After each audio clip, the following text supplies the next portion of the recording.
posibilidad ng tagumpay o kabiguan, ng ligaya o lungkot.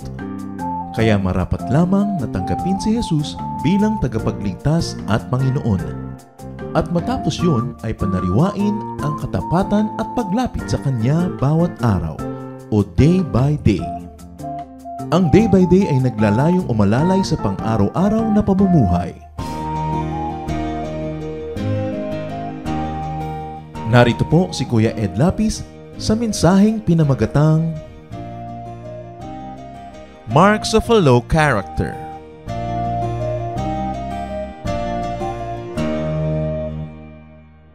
Genesis 1:27 gives us a glimpse into how important men are as far as God's creation is concerned. So God created man in His own image. In the image of God, He created him. So no less than the image of God was given to man when he was created. 1 Peter 1:18-19, For you know that it was not with perishable things, such as silver or gold, that you were redeemed, but with the precious blood of Christ. So nilikha po ang tao, kawangis ng Diyos, nung nagkasala, iniligtas at hinugasan ng dugo ng anak ng Diyos. Ganon kahalaga ang tao. 2 Corinthians 3:18, And we who all reflect the Lord's glory are being transformed into His likeness with ever-increasing glory which comes from the Lord. Kaya yung taong nilikha sa image ng Panginoong Diyos, sa wangis ng Diyos, nasira ang kanyang wangis dahil sa kasalanan, hinugasan pa ng dugo ni Kristo at ngayon sa tulong ng Espiritong Banal ng Diyos, muling ibinabalik doon sa nawala na kanyang kaluwalhatian. Ibig lamang sabihin that man was created, redeemed, and being transformed for God's glory. Therefore, man is to be of noble character. Kung ang tao ay nilikha sa wangis ng Diyos, iniligtas sa pamamagitan ng dugo ng Diyos Anak, at pagkatapos ay patuloy na pinupuspos sa pamamagitan ng gawain ng Espiritong Banal, dapat lang na marangal, dapat lang na maharlika ang bawat tao. At pag sinabi nating maharlika, hindi sa dugo, kundi sa kilos, sa pagkatao, sa ugali, dapat maging noble. Ang pag-aaral po natin ngayon, pinamagatan nating marks of low character. Dear God, thank you for the freedom to worship you. Thank you for this grand hall where we can all be together, worshiping you, singing to you, making music to you, O God, and bringing our offerings to you. Right now, we ask you, Lord, to quiet our hearts. Let your peace rule in our inmost being so we can hear your voice and you can talk to us, O God, and we can change as you enable us and as we obey you. Lead us unto greater knowledge of you, unto deeper spirituality, and unto a more noble character. Lead us, Father. Be the speaker right now. And as you speak before us, O Father, we ask that you protect us from all malicious plans of evil men and evil spirits. And may you also protect our loved ones, our households, everything that you have entrusted under our care. We now ask you, Lord, to bless also, though they may not be with us right now. Rule in our hearts. Walk powerfully in our midst. And let your light shine upon your people. Use your servant as an instrument of your goodness. Glorify only yourself. In the name of Jesus we pray. Amen. Marks of low character. What are the marks of low character? At ito po ay nais nating isa-isahin, hindi para usigin ang ating kapwa, hindi para i-assign itong marks na ito kung kani-kanino, kundi para siyasatin ang ating sarili kung nasa atin itong mga kapintasan na ito, itong mga babala na ito ng isang mababang uri ng pagkatao. Sapagkat tayo'y tao nilikha sa wangis ng Diyos, hinugasan ng dugo ni Kristo, at ngayon patuloy na binabago ng Espiritong Banal, dapat lang mataas ang antas ng ating pagkatao at hindi mababa. Ano po ang mga babala? What are the signs? What are the marks of low character? One is laziness, katamaran. Ang taong tamad kailanman ay hindi magiging marangal, hindi magiging kagalang-galang, sapagkat ang taong tamad ay aasa lang sa kapwa, dadagan at magiging pabigat, magiging palahingi, at hindi pa nakakapagbigay o nakakatulong sa iba, kaya hindi siya maaring maging marangal. Proverbs 19:15, Laziness brings on deep sleep, and the shiftless man goes hungry. Yan ang nangyayari at yan ang marapat sa mga batugan, sa mga tamad, ay magutom. Proverbs 6:9-11. How long will you lie there, you sluggard? When will you get up from your sleep? A little sleep, a little slumber, a little folding of the hands to rest, and poverty will come on you like a bandit, and scarcity like an armed man. So napakalaki po, nakapintasan, at napakalaking magpababa ng pagkatao ang katamaran. Be noble, we should work. And we should work well. Magtataka naman kayo, marami rin namang masipag, pero hindi rin makaahon-ahon kasi kung minsan, yung ginagawa niya, hindi yun siguro ang gift sa kanya, hindi yun ang pinakatamang gawin, o may mas productive pang ibang dapat gawin. But no person of God, no son or daughter of God must be found lazy. Masipag tayo dapat. Laziness is a mark of a low character. Pangalawa, talagang ito ay isang tatak ng mababang uri ng pagkatao. Habitual tardiness. Yung parating huli. May usapan kayong 10, darating 10, kaya lang PM, AM ang usapan nyo. May usapan kayong 8, darating ng 9:30. May usapan kayong alas 12, kumisan darating ng alauna, kumisan alana, hindi na talaga sumipot. Walang kwenta ang pagkatao ng isang taong laging huli. Una, nilalapastangan mo ang oras ng iba na naghihintay sa'yo. Sinasayang mo ang kanilang oras. Dapat para may nagawa pa silang iba, pero naubos ka, hihintay sa'yo. Tapos magtataka ka pa kung sila'y nainis o nagalit. At ang isang taong laging huli, you inspire people to commit sin because they get angry. No? They get upset. So we cause them to sin. Kung nahuhuli tayo paminsan-minsan dahil sa hindi maiwasang pagkakataon, hindi yun ang pinag-uusapan. Ang pinag-uusapan yung talagang pag itong kausap mong taong to, asahan mo na huli. Hindi dapat yan makita sa mga anak ng Diyos. Dapat on time. Pati pagtatanim on time so that you will harvest on time. Sa Proverbs 20 verse 4, a sluggard does not plow in season. So at harvest time, he looks but finds nothing. Kumisan may mga tao na napaka-polite, soft-spoken, ang tingin mo ang bait-bait, pero tingin kausap mo huli, actually hindi mabait yon. Kasi sinasayang niya ang oras mo, ginagalit ka niya, hindi kabaitan yon. Huwag tayo nagpapadala sa nakikita lang, na akala mo napaka-soft-spoken, magalangin, pero yung pala binastos ka na dahil laging huli. At huwag tayo pong ganon, mga kapatid. Tanungin nyo nga katabi nyo, ikaw ba ang pinag-uusapan? Diba? Lalo kung katabi nyo, alam nyo kung siya nga o tayo ang pinag-uusapan. Hindi tayo dapat habitually tardy because God is always on time. Sabi sa Ecclesiastes, for everything there is season and a time for every matter under heaven. It's important to be on time. Kaya kahit ang isang tao marunong, magaling, skilled, gifted, pero pag laging huli, bumababa ang antas ng kanyang pagkatao. Isa pa pong mark of low character which should not be found among the people of God is love for freeloads. Mahilig sa libre. Pag nakakita ng kapatiran na may swimming pool, walang nang pinuntirya kundi hiramin ang swimming pool na ito. Wala naman siyang kahirap-hirap sa pagpapagawa. Laging gusto, ibino-volunteer pa si Bahuy, si ano may swimming pool, hiramin natin. Hindi naman siya nagpakahirap bumili ng kotse, laging gusto manghiram. Lagi na lang niya gusto, libre ang kain. Gustong laging lakad ng lakad, gusto naman inililibre siya lagi ng mga kasama. Ang hilig-hilig kumain, ang hilig-hilig magsine, gusto laging libre. Ito po ay isang marka ng napakababang uri ng pagkatao. Sapagkat we should live within our means. Kung hindi mo kayang gumasta, manahimik ka. Pero huwag mong paggastahin ng iba para lang sa iyong mga kapritsyo. Yung gusto mo ng magandang damit, hindi ka naman nagtatrabaho. Gusto mo ng magandang cellphone, wala ka pa namang karapatan dahil wala ka pang kinikitang pera. Ang gusto mo pa yung cellphone, may kasamang folding bed. Kung sino naman yung mga hindi kumikita, yan ang mayayabang Mga estudyante na wala pang kinikita kahit magkano, ang gusto pa yung cellphone na umiilaw-ilaw, sumasayaw-sayaw. Abay, mahiyahiya sa sarili. Tanungin nyo ulit katabi nyo, ikaw ba to? Love for freeloads. Gustong umattend ng seminar, libre po ba? Gustong mag-camp, wala bang libre? Gustong makabasa ng libro, wala bang libre? Kita nyo si Jesus, nung iniligtas tayo, sabi ba niyang, pwede bang libre? No, nagbayad siya.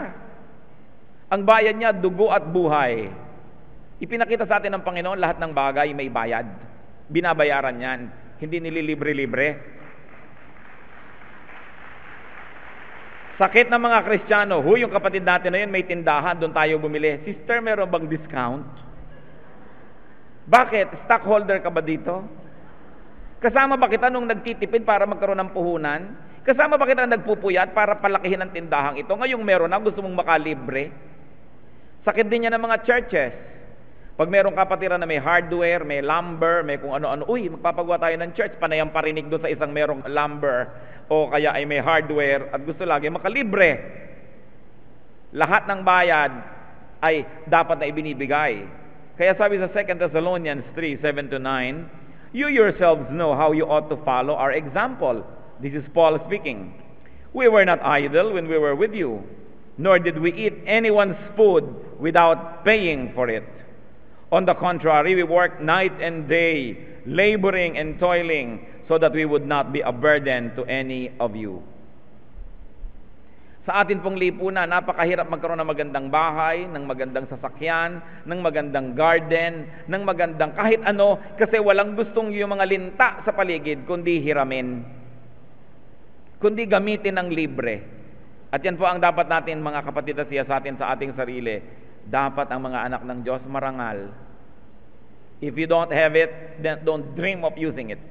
Unless you're invited. Unless you are invited. Yung iba naman, minsan mo lang imbitahin, sa susunod, iimbitahin na nila ang sarili nila. Huy, meron kaming bahay bakasyonan, hali kayo. Di isinama mo. Sa susunod, sister, pwede ko bang gamitin ang bahay bakasyonan mo? May family reunion lang kami. Ang kapal. Naimbita lang minsan, mamaya siya na ang mag-iimbita ng iba. This really is such great indignity for people of God. Low characters. So earn your food. Earn your keep. Unless you're too young, too old, or too sick, we should earn our food. Merong mga alalaki ng katawan, gym pa ng gym. Umaasa lang doon sa atin na OFW, hingi pa ng hingi. Ang gusto pang sapatos, umiilaw ting humahakbang siya. Kaya tayo naghihirap eh. Ang yayabang ng mga tao, hindi naman kumikita. Ito namang isang dalagitang ito, kitang-kita ng hirap na hirap ang magulang, gusto pa magdebu. Gusto pa bababa sa malaking hagdan, kahit na walang pinanggalingan yung hagdan, basta lagyan ng hagdan. Mga kaartihan na hindi bagay sa mga anak ng Diyos. Low character. We should live within our means. Another mark of low character is ingratitude. Pag may kailangan, nandyan. Pag nakuha na yung kailangan, nalimot ka na. Tuwing te-text sa'yo, tuwing tatawag sa'yo, ibig sabihin may kailangan. Kasi hindi naman kahit kailan tumek siya na, mabuti ang kalagayan ko ngayon, ikaw, kumusta ka? Hindi, laging masama ang pakiramdam ko, may pera ka ba dyan? Magpapagamot ako. Ang mga tao, tatawag sa'yo, te-text sa'yo kasi may kailangan. Naaalala ka bang tawagan kung masaya? Masaya ako, may 2 akong lyanera ng leche plan. Gusto mo bang daling ko sa'yo ang isa? Luke 17:15-18, nung ang Panginoon may pinagaling na 10 ketongin, nagtakbuhan na lahat ng gumaling. Isa lang ang nakaalala. One of them, when he saw he was healed, came back, praising God in a loud voice. He threw himself at Jesus' feet and thanked him. And he was a Samaritan. Jesus asked, were not all 10 cleansed? Where are the other 9? Was no one found to return and give praise to God except this foreigner? Alam niyo po yung mga Israelites, mababa ang pagtingin doon sa mga Samaritan. Pero nakita niyo sa mga example ng Panginoon na sinasabi, yun pa kumisang hindi taga-Israel, yung kinoconsider nilang mababang uri, yun pa ang kinakakitaan ng noble character. 10 pinagaling, 9 nakalimot, 1 bumalik sa Panginoon, sabi, salamat po. Sabi ng Panginoon, sa pakiwari ko, 10 ang pinagaling ko eh. Nasa na yung 9? At ito pang foreigner na ito ang nakaalalang magpasalamat, while more is expected from the Israelites, more is expected from the so-called people of God. Sakit po ba natin ito? Ingratitude. Pagka mayroong isang sister na ang kanyang business ngayon ay click na click, ang dami niyang kaibigan, ang dami niyang ka-fellowship, lahat gusto siyang i-lay of hands, lahat gusto ipag-pray siya. Pero subukan nyo na hindi na uso ang kanyang negosyo at wala na siyang pera. May mga tao pa bang malapit? May nakakaalala pa ba? This among Christians. Dapat marunong tayong tumanaw ng utang na loob. Mayroong mga tao na magkakaroon ng ministry at matapos sila na mag-minister ng matagal, magkaroon ng pagkakataong maglingkod sa Diyos, malapit sa Diyos, at makatanggap pa ng support, even from the church. Matapos ang lahat, akala mo may utang na loob pa sa kanila ang church. Naku, salamat. Pasalamat sa akin ang church dahil nag-serve ako. Hindi magpasalamat na nagkaroon siya ng pagkakataong mag-serve. Lack of gratitude. Dapat tumatanaw tayo ng utang na loob. Ang mga taong marangal, ang mga maharlikang tao, hindi lumilimot ng kanilang utang na loob. Pero nakita nyo ang Panginoon, siya na ito nagsana pa rin. Sabi niya, di ba 10 pinagaling, bakit siyam lang ang nagpapasalamat? Kaya kahit sa mga altar call ng mga churches, pag tumawag ka ng lahat ng may sakit, may problema, tayo, ang daming tatayo, lalapit para ipanalangin, pero yung magpapasalamat, konti lang. Akala mo isang malaking kahihiyan na magpasalamat. Low character. Another mark is a loose tongue. Katabilan. Love for gossip. Love for immoral talk. Love for foolish chatter. Mga walang katutarang usapan. Kumisan mga usapan pang malalaswa. Mga kwento ng buhay ng may buhay among Christians. Proverbs 20 verse 19, a gossip betrays a confidence, so avoid a man who talks too much. Hindi kagalang-galang ang isang taong sobrang daldal. Sa katunayan, iniiwasan mo na, natatakot ka mag-umpisa. Huwag na huwag mong mabating kumusta ka at tatlong Encyclopedia Britannica ang sagot. Huwag masyadong matabil. Ephesians 5:4, nor should there be obscenity, foolish talk, or coarse joking, which are out of place. So Christians, be noble, talk less. At hindi tayo lagi nagbibigay ng advice, especially when it is unsolicited. We should define our words and refine our vocabulary, even the topics that we talk about.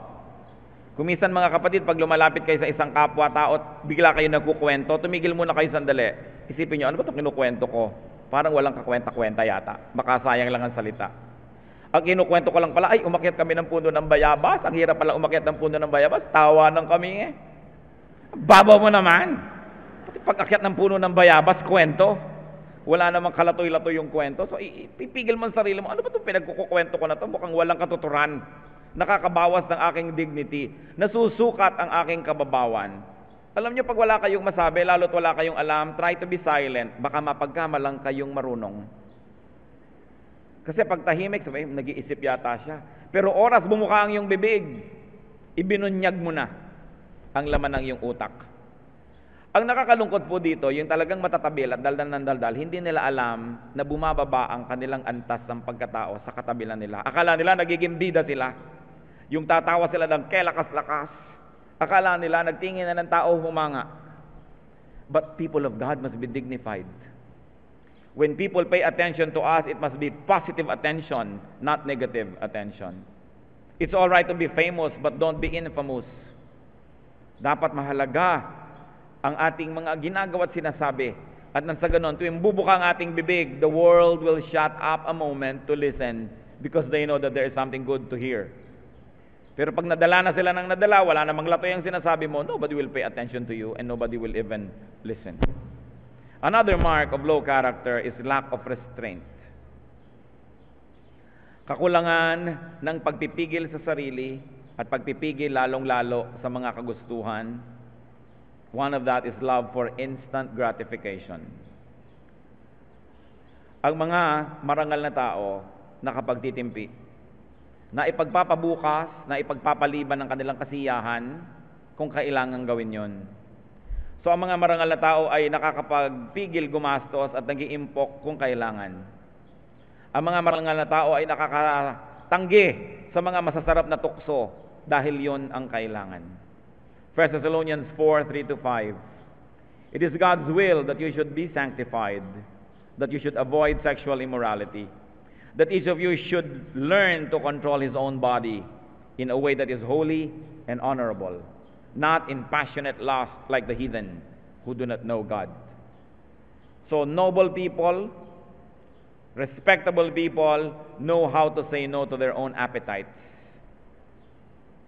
Nakita niyo po ang napakaraming mga mararangal na tao, kilala, pinararangalan, pinagbubunyi, sinasaluduhan, pero yun pala alipin ng isang bisyo na hindi niya mapigil, hindi niya matanggihan. At kadalasan yung bisyong yon ang nagbibigay ng wakas sa kanyang maganda sanang pangalan o maganda sanang career. Love for instant payment is part and parcel of being of low character. Yung mga tao na pag may ibinigay sa'yo, gusto makabawi agad. Pag may ipinahiram, manghihiram uli agad. Pagka merong nagawang mabuti, maniningil agad. This is not noble. Yung alam mo, may ginawa kang mabuti, o ito, sige, papahiramin kita nitong kudkura ng nyog. Uy, pahiram naman ng ano mo, ha? Ng kotse mo. Ganyan. Meron agad bawi. Alam nyo yung ibig ko sabihin, merong mga tao, meron agad bawi. Hindi malang makapaghintay, o kaya alam mong hindi naman talaga nagbibigay dahil bumabawi agad. And they love quick and naked collection of credit. This is mark of a low character. Because when you give, do not expect anything in return. O kaya kung talagang utang yan, you will expect payment, pero hindi ka laging naniningil agad ng pautang na loob. Nababaliwala.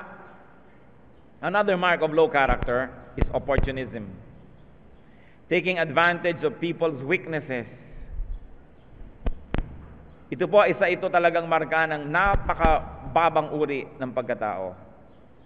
Yung pagka meron kang kayang gipitin, ginigipit mo.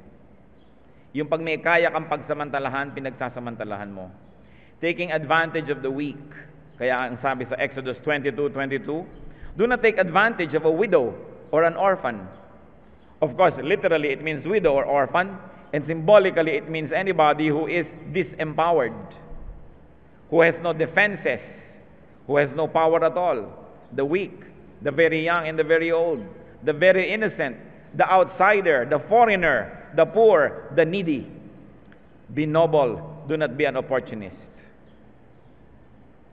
Kaya yung mga iba, bibili halimbawa ng alahas, sasabihin nila, investment ito, pag nagipit, pwedeng ibenta. Pero sino ang nakapagbenta ng alahas na mataas ang halaga, lalo't nagigipit siya? Wala. Kasi punong-puno tayo at naliligid tayo ng mga mapagsamantala. Alam niya na nagbebenta ka ng alahas kasi kinakapos kaso, tatawaran niya ng ubod ng mura, babarating ka ng babaratin. Sinasamantala niya ang iyong kahinaan. Gaano karami ang nagsasamantala sa kanilang mga katulong sa bahay? Kasi alam nila, nakakulong sa sarili nilang bahay, malayo sa mga kamag-anak, so na-exploit. Gaano karami ang nagsasamantala sa mga mangmang? Kaya mga mangmang na maraming lupa, sa isang kidlat, biglang nawala ng lupa, nalipat doon sa marunong ang kanilang lupa dahil napagsamantalahan sila. Gaano karami ang nagsasamantala sa mahihirap? Sometimes even among the people of God, people take advantage. People become opportunists. And this only betrays low character. It tells one and all na wala kang kwentang tao. Ang pagsamantalahan ng sino mang mahina ay gawa hindi yan ng mabubuting tao, kundi ng masasamang tao. And among many, I like to share only just one more mark of low character. And this is the biting animal tendency. Anong ibig sabihin natin? Ang aso, pag bigla mong natapakan, kakagat. Ang ahas, pag bigla mong nagulat, tutuklaw. Pero bagay ba yun sa tao? May mga tao, pag nasaktan, mananakit din agad. Pag napahiya, manghihiya din agad. Pag datanggihan, gaganti agad. Ito ay panghayop, hindi pang tao. Anong pinagkaiba ng ahas sa tao? Natapakan mo yung tao, hindi ka tinuklaw, ang sasabihin pa sa'yo, sorry, napatid yata kita. Tao yun. Yung isang taong bigla mong sinaktan, pinahiya mo, ikaw, bakit ganyan? Sasabihin mo, ganito mga kapintasan mo. Ang isasagot, ay, oo nga, thank you for telling me, pasensya ka na. Pero yung ganitong ugaling mababa, pag pinintasan mo, ang ibabalik niya sa'yo, pintas din. Bakit ikaw? Mas masahol ka sa akin. Yun ang nawawala ang kabutihang loob oras na nasaktan. Kailan pa natin patutunayan ang pagiging mga anak ng Diyos? kundi sa mga panahong tayo ay nasasaktan na gustong lumabas ng ating pagkahayop na ugali. Yun ang tinitiis, yun ang tinitimpi para lumalabas yung Spirit of God, the Spirit of peace, the Spirit that is friendly, the Spirit that is meek. So sinasabi nating biting animal tendency, it must not be seen among the people of God. Hindi laging gusto mong bumawi, laging gusto mong gumante. Romans 12:17 and 19 to 21. Do not repay anyone evil for evil. Do not take revenge. On the contrary, if your enemy is hungry, feed him. If he is thirsty, give him something to drink. In doing this, you will heap burning coals on his head. Do not be overcome by evil, but overcome evil with good. Akala ng mga iba dito, yung you will heap burning coals on his head, sinunog mo ang ulo niya, pinahiya mo siya sa paggawa mo ng mabuti sa kanya dahil masama ang ginagawa niya. Meron pong kaugalian sa Israel na ayaw nilang nauubusan ng apoy kasi wala namang posporo nung araw. So yung kalan nila, kahit tapos na sila magluto, nagiiwan sila doon ng mga baga na medyo umaapoy-apoy, medyo buhay pa. Para kung kailangan na naman nilang magluto, dadagdagan lang nila ng ibang panggatong yon, magsisiklab uli. Kasi pag naubos yung baga na yon, paano sila gagawa uli ng apoy? Ngayon, merong mga pabayang tao, at mababa ang pagtingin ng mga Israelito sa mga pabayang ito na nauubos yung baga nila doon sa kanilang kalan at namatay na't lahat. Pagkatapos, kung gusto nilang magluto o magsindi ng ilaw, wala man lang silang magamit. Ano ngayon ang gagawin nila? Magsusuno ngayon sila ng kanilang mga palayok, pupunta sila sa kapitbahay at magtatanong, pwede bang makahingi o makahiram ng baga ninyo yung nag-aapoy, yung nagbabagat pula pa? Kaya ang sabi dito, when you do kindness to this kind of people who are careless, who probably do not seem to deserve being helped, when you actually do good to them, you heap burning coals on their heads. Parang nilagyan mo uli ng baga, yung palayok nila, na sunong-sunong nila pa uwi, meron na naman silang bagong apoy, they can start life again, and hopefully, they will be touched by your kindness, that they will also be inspired to be kind. So this is really culturally what it means to heap burning coals on people's heads. Akala nung iba, ay masama ang ginagawa niya, gawan mo ng mabuti and you will heap burning coals on his head. Ibig sabihin, mapapahiya siya. No. It's really an honest way to inspire people to bring out the best in them. We Christians are to be noble. Noble in character. Dahil dala mo sa Christian word yung Christ. Christ plus I-A-N, Christian, meaning little Christ. We cannot afford to be less than noble, to be less than respectable, to be less than honorable, because we carry the name of Jesus. People, especially Christians, are to be of noble character. But remember, humans were distorted by the fall. Humans are continuously being distorted by sin. Sabi sa Romans 5:12, sin entered the world through one man, and death through sin. And in this way, death came to all men because all sinned. But thanks to God, we were saved through the blood of Jesus, His Son. And salvation in Christ also includes the restoration of Christ's image in us, of godly character. Remember, man was made in God's image. Then we fell, and we were redeemed by the blood of Jesus. And now the Holy Spirit is working so that we will change from glory to glory to glory, so that once more we will reflect the image of God. Kaya dapat ang tao, ang Kristiyano, ang kanyang goal lagi to be more and more and more noble, not to be less. Ephesians 4:22 to 24. You were taught with regard to your former way of life to put off your old self, which is being corrupted by its deceitful desires, to be made new in the attitude of your minds, and to put on the new self, created to be like God in true righteousness and holiness. At dapat po natin yan dibdibin, to put on the new self. Kung nung araw sobra tayong selfish, mayroon pa tayong konting nakatabi, nangungutang na tayo dahil gusto natin safe tayo, hindi na baling masimot natin yung iba, dapat magbago-bago tayo ng paraan. Maging tayong respectable. 2 Corinthians 5:17, if anyone is in Christ, he is a new creation. The old has gone, the new has come. Is this newness shining through? Do people see the new spirit in our lives? Christians are to abandon and outgrow baseness in character. Sabi nga ng matatanda, madaling maging tao, mahirap magpakatao. At kung i-apply natin yan sa pagiging Kristiyano, madaling maging Kristiyano, A, accept, B, believe, C, confess Christ as Savior. Ganun lang ba yun? Madaling maging Kristiyano, pero mahirap magpaka-Kristiyano. At yun ang dapat nating pagsikapan. Ipinangako naman ng Diyos ang kanyang tulong sa atin sa patuloy na pagbabago ng ating asal at mga ugali. 1 Corinthians 6:9-11, do not be deceived. Neither the sexually immoral, nor idolaters, nor adulterers, nor male prostitutes, nor homosexual offenders, nor thieves, nor the greedy, nor drunkards, nor slanderers, nor swindlers will inherit the kingdom of God. And that is what some of you were. Past tense. Sabi, lahat ng kapintasan na yan, hindi ka tanggap-tanggap sa Diyos, pero ganyan ang marami sa inyo noon. Ibig sabihin, nagbabago ang tao, pwedeng baguhin at linisin ang tao. But you were washed, you were sanctified, you were justified in the name of the Lord Jesus Christ and by the Spirit of God. So walang nakaraan, no matter how dark and how filthy, can be beyond remedy. Walang pusaling gano'n na lang karumi na walang katapat na langit. Kaya lahat na lang ng ating mga kasalanan at karumihan, may katapat yan na grasya ng Diyos. At kung hindi natin ginagamit yung grasya na yon, kaya lang tayo nananatiling marumi. Sabi nga nila, pusali man ay may katapat na langit. Kaya napakahalagang isipin na ang grasya ng Diyos ay para sa lahat. Therefore, we have to move on to perfection. Matthew 5:48, the Lord says, be perfect, therefore, as your heavenly Father is perfect. The use of perfect here doesn't mean 100% moral cleanliness, but it means an ongoing commitment to continue to becoming more and more perfect or closer and closer to perfection. Bakit po kailangan natin ng nobility of character? Hindi lang para igalang tayo ng tao, hindi lamang para maganda ang standing natin sa community, but nobility of character translates into readiness for noble and godly use.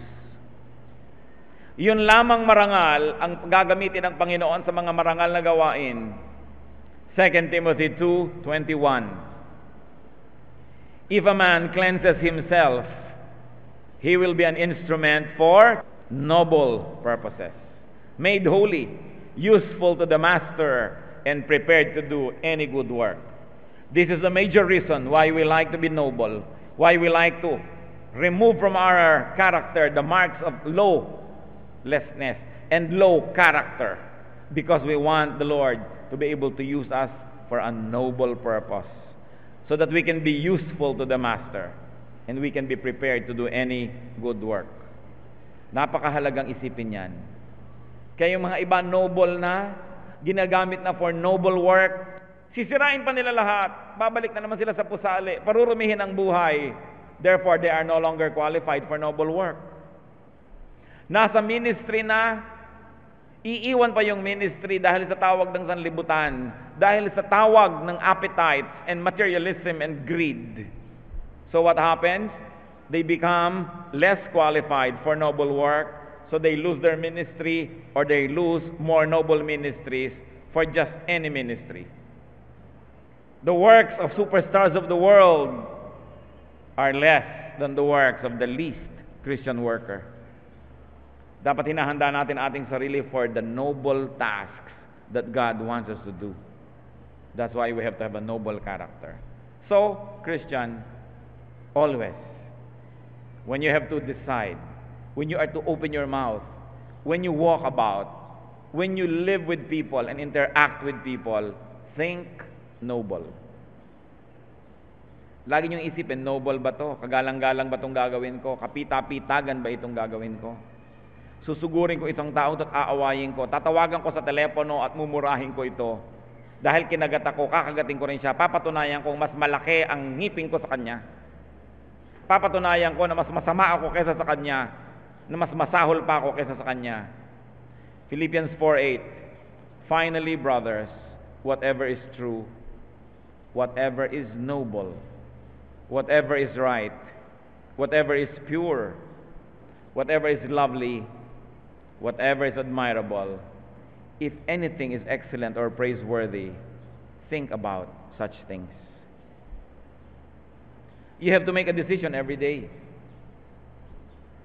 Think noble. Ito bang sasabihin ko, bibitawan kong salita? Noble. Ito bang gagawin kong arte? Noble. Ito bang isusuot ko na ito? Noble. Anong magiging reaksyon ng tao sa akin pag nakita itong suot ko? Mapapansin ako. Positive ba o negative? Think noble. Do you admire nobility of character?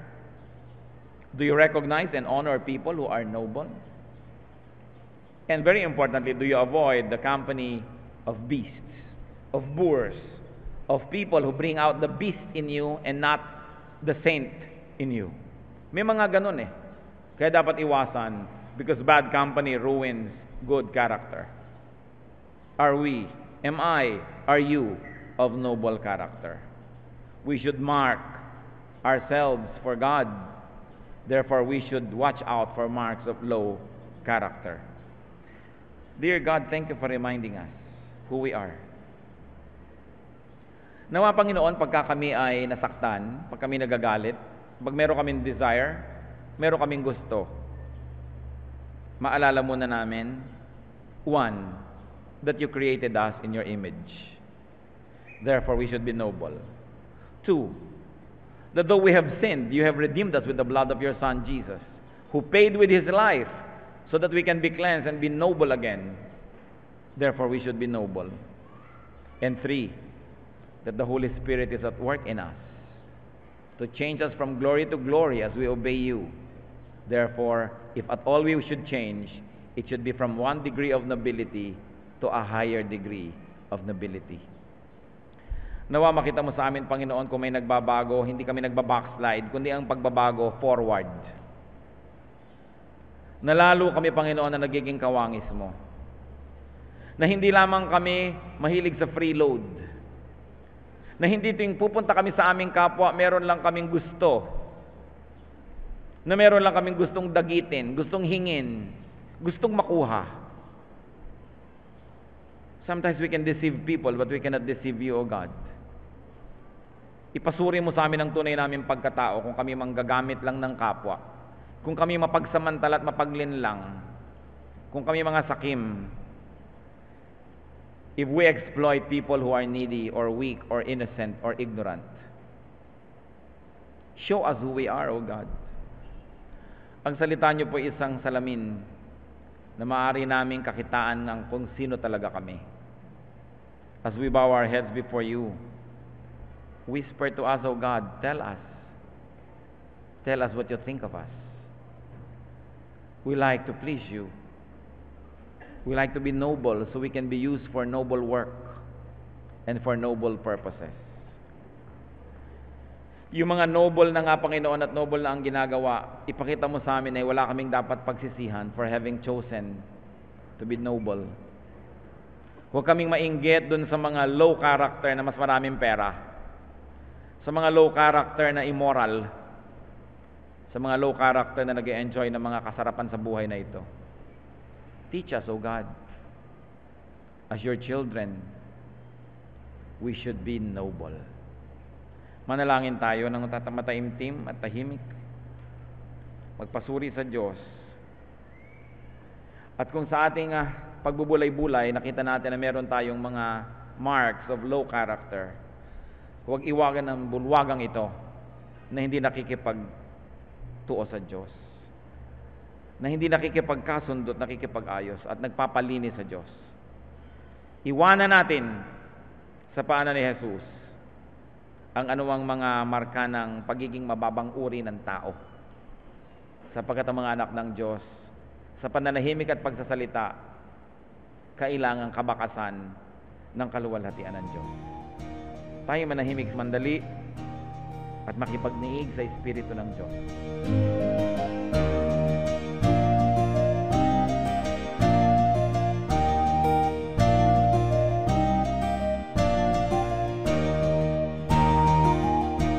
Ang katatapos pong mensahe ni Kuya Ed Lapiz ay pinamagatang Marks of a Low Character.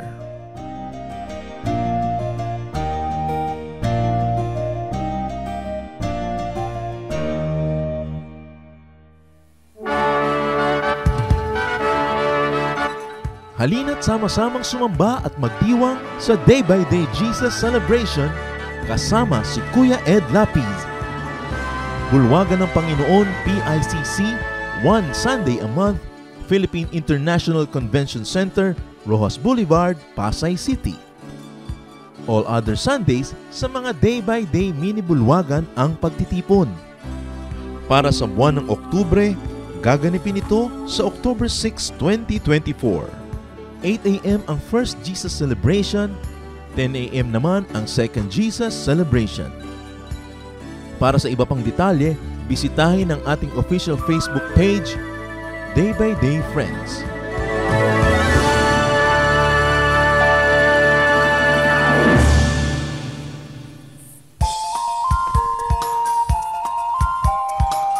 Ako po si Pastor Arnold Hernandez. Inaanyayahan po namin kayo na dumalo at makisaya sa Jesus Celebration sa ating Day by Day Bonifacio Global City. Tuwing linggo sa oras ng 3 hanggang 6 ng hapon sa 8th floor Menarco Tower, 32nd Street, BGC, Taguig City. At para po sa detalye ng schedules at location, narito po ang ating contact details. 0949-992-6574 at visit FB page Day by Day Bonifacio. Halina ipagdiwang ang Panginoong Yesus!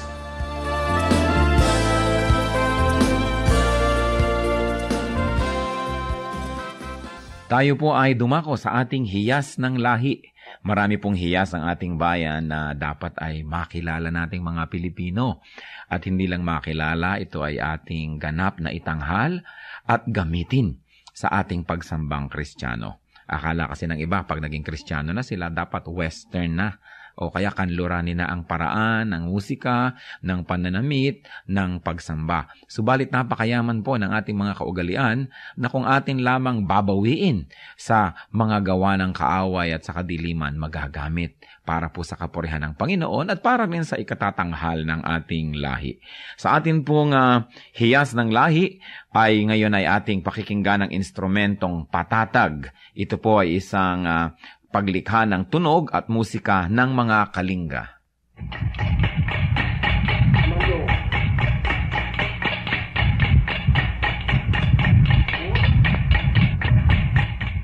Ang patatag ay isang instrumentong panugtog ng mga kalinga sa Cordillera at ito ay yari sa isang bias ng buho na biniyak pahaba para maging 2 piraso. Ang isa o 2 kaputol ng buho ay ipinapatong ng manunugtog sa kanyang 2 hita kung siya'y nakaupo at ito'y salisihan niyang hinahataw ng patpat sa isang maindayog na ritmo habang ang kanyang kamay na walang hawak na patpat ay dadampi-dampi naman dito sa mga buhong ito.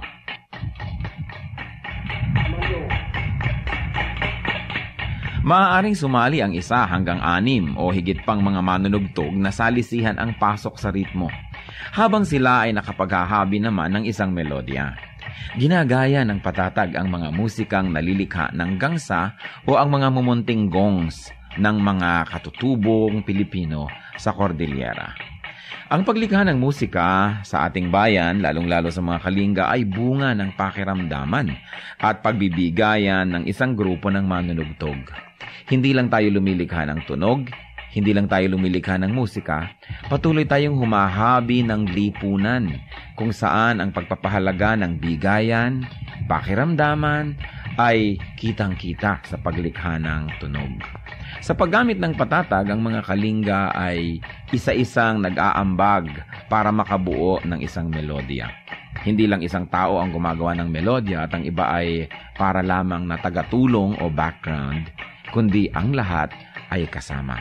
Ang patatag ay maaari nating gamitin sa paglikha ng musika para sambahin ng Diyos. Kailangan lang masanay ang ating tainga sapagkat kung bago ay parang tayo'y naninibago. Subalit ang lahat po ng tunog ay bigay ng Diyos sa sang sinukob At marami nga lang tunog ang ginamit ng kaaway ng matagal na. Dapat bawiin na natin at gamitin sa pagsamba sa Panginoong Hesus. Ang patatag ng mga kalingga,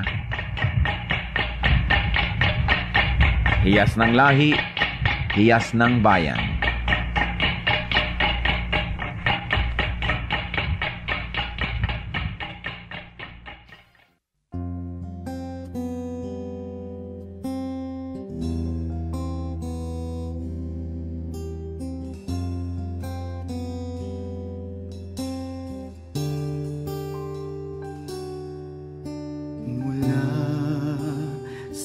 Sinapupunan,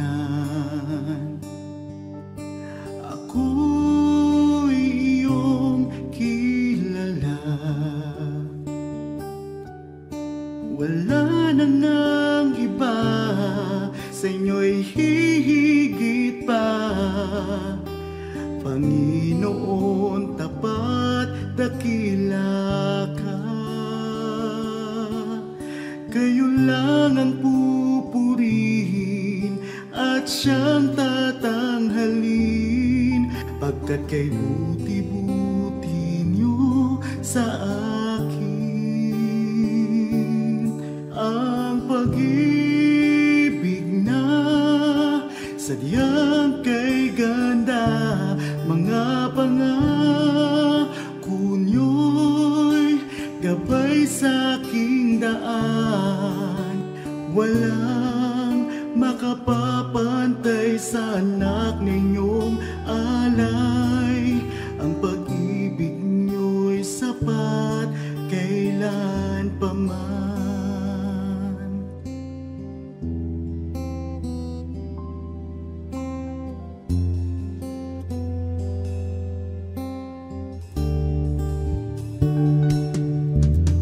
Tinawag niyo akong kaibigan,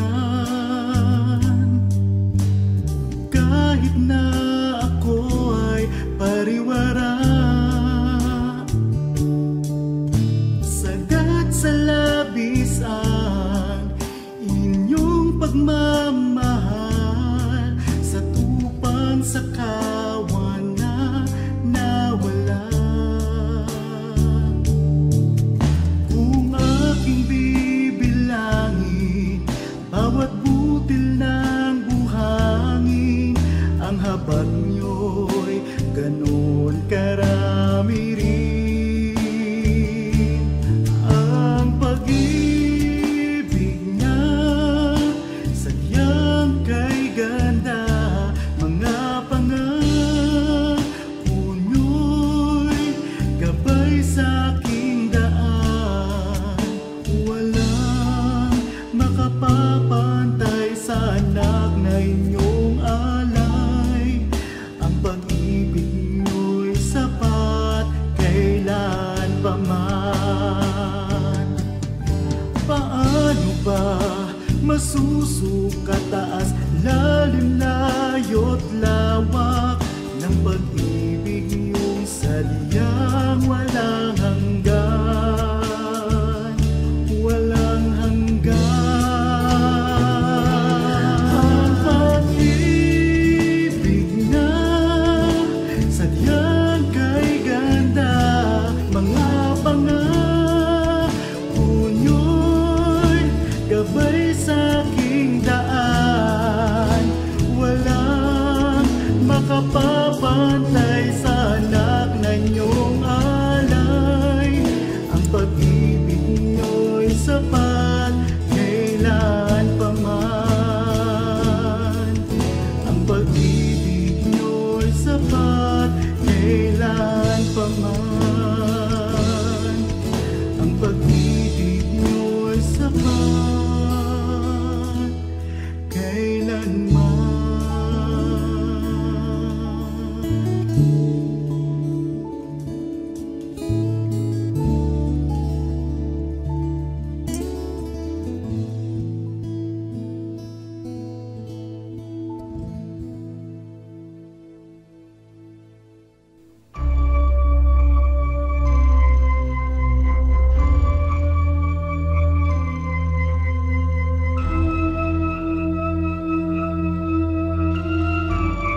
labis na pag-ibig ang nais kong ibigay.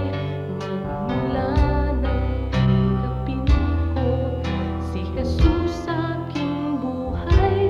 Noon ng Diyos sa puso ko'y isang katang-isip lamang. Ngunit ngayon siya ay katotohanan.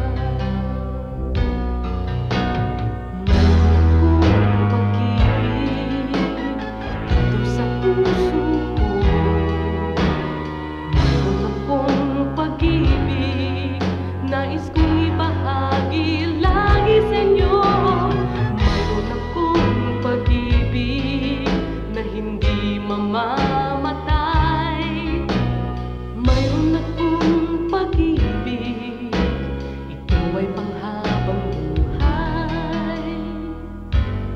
Labis-labis na pag-ibig ang sa'yo'y naghihintay. Pag sa puso'y tanggapin mo si Jesus na siyang buhay. Noon ng Diyos sa puso'y isang katang-isip lamang. Ngunit ngayon siya ay katotohanan. Mayroon akong pag-ibig dito sa puso ko. Mayroon akong pag-ibig, nais kong ibahagi lagi sa inyo. Mayroon akong pag-ibig na hindi mamamatay. Mayroon akong pag-ibig, ito ay panghabang buhay. Mayroon akong pag-ibig, ito ay panghabang buhay. Mayroon akong pag-ibig, ito ay panghabang buhay.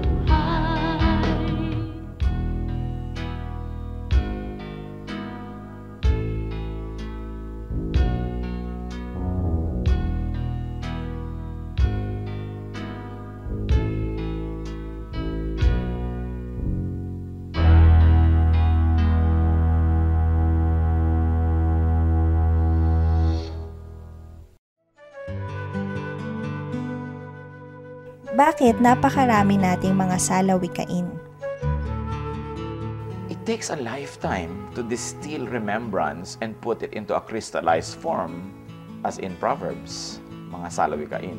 So kung maraming salawikain na isang lahi, ibig sabihin napakatalino ng kanyang mga ninuno, napaka-observant, at napakagaling that you could crystallize a universe of ideas in 1 or 2 lines.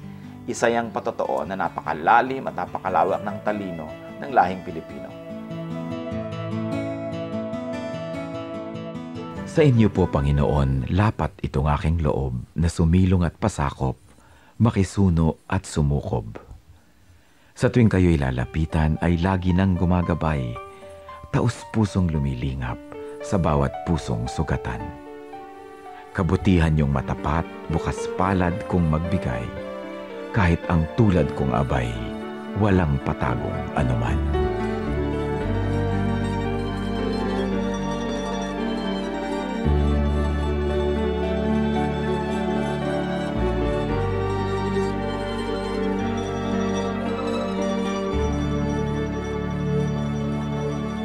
Itil ang matino sa pagsikat ng araw, maging sa karilagan ng takip siling. At sa kandili nyo ako'y hindi maliligaw. Datnan man ang unos sa lalim ng dilim.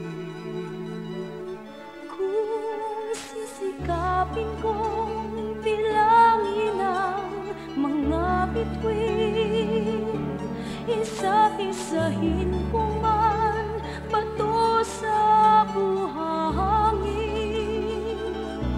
Walang makahihigit sa lawak ng iyong pag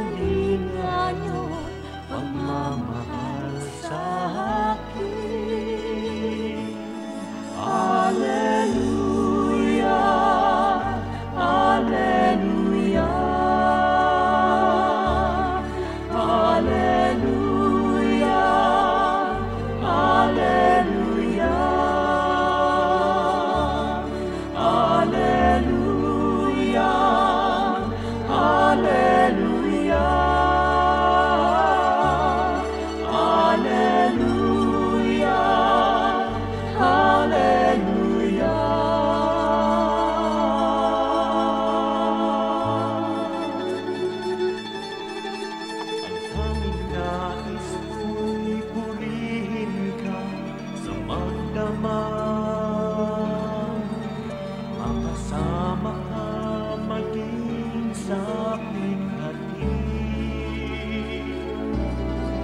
Ako'y nagagalak sa kaligtasan niyo't habang pagkapaglapit ko, ngiti ang iyong bati.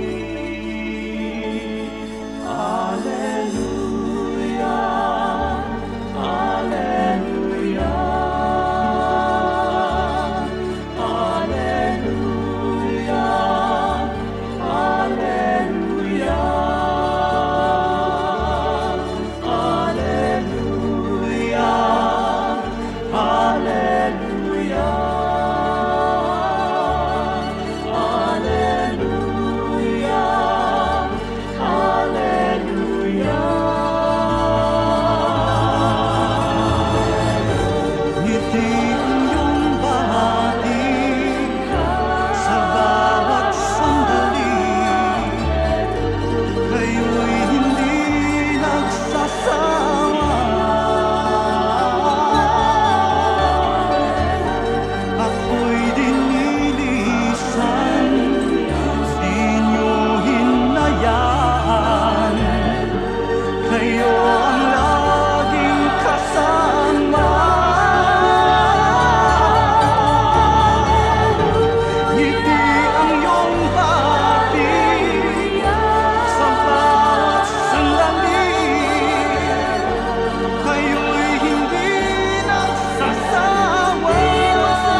Oras na po para pansamantalang magpaalam ang programang Day by Day.